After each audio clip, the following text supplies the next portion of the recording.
How'd practice go? Good. What was the purpose of practicing out here at Hookway instead of the turf fields? Just we play on grass. We don't play all our games on turf. So while the weather's good, we got to have an opportunity to train the guys on grass. Make sure that it's not a disadvantage when we play grass teams. What were you impressed with today from the guys? Effort. The effort was really good. I thought that the energy was fantastic.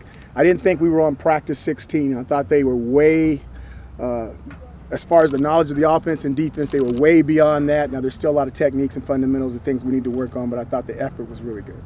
What did you see differently from Eric Dungy? Maybe any growth that might have come from the summer work? I think the biggest thing is his physical growth and having a better understanding of what's going on the offense. I think there's still a lot of techniques and fundamentals that he needs to work on, and he will.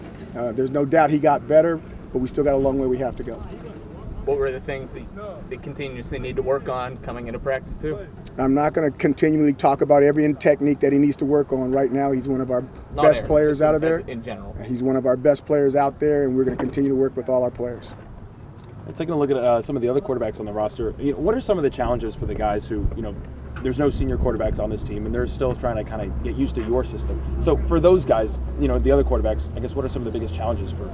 For all the quarterbacks, the challenge is the same. They've got to learn the offense, and their mind is doing one thing and their feet are doing another. They got to make sure that their techniques and fundamentals are right with their feet, but mentally they got to make sure they're still progressing with the offense. All of them have the exact same issues.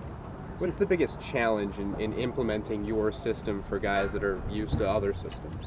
Just how different and how fast things happen. Your first time seeing the freshmen and the two graduate transfers out here, did anyone kind of jump out to you among that group? They really didn't get a lot of reps today. They'll get more reps as it continues because the rest of the team is so far ahead that we can't put them in because everything slows down, and we're not going to slow down. You said conditioning was pretty important. How's the conditioning on day one? Well, it's day one, practice in it, and there was no running after practice. All right. So conditioning's really good.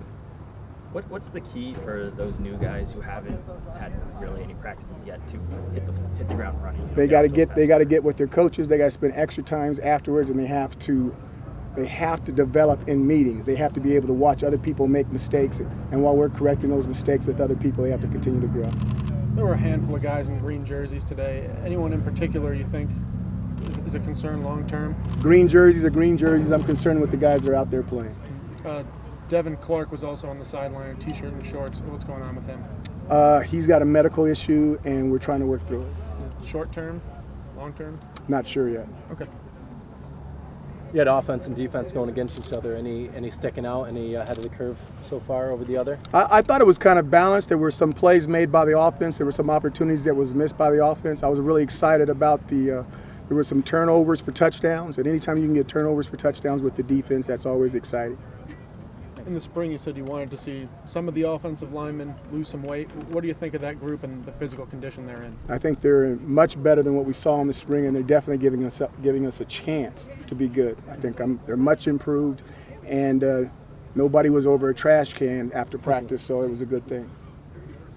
How have the guys sort of developed themselves to adhere to your system that you bring in with the strength and conditioning program?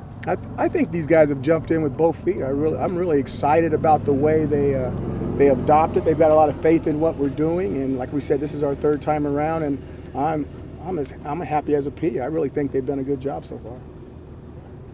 Were there any surprises today? Things you didn't expect out of your players, effort-wise or conditioning-wise? Not really a surprise in that manner, no, sir. So Winston Lee out there, walk-on running back who is on the track team. How did it come about adding him, and I guess what are kind of your early takeaways from him? He didn't get a lot of reps today, again, because he's traveling with the threes, and those guys don't know exactly what they're doing. He said football was always in his heart, and it's something that he wanted to do, and we're just giving him an opportunity.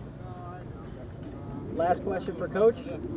What's the biggest thing you want to work on moving forward as the off-season progresses, as we move towards the first game of the year? Right now we don't have any pads on, so it's all about trying to do the little things. If we can get them to do the little things right, then we're going to have a chance for big things to happen. Once we get past the non-padded part, then we've got to put shoulder pads on, and then it changes. It's not basketball. We play with helmet, we play with gear, and that could affect the depth chart. But right now, they just techniques and fundamentals and doing the little things right.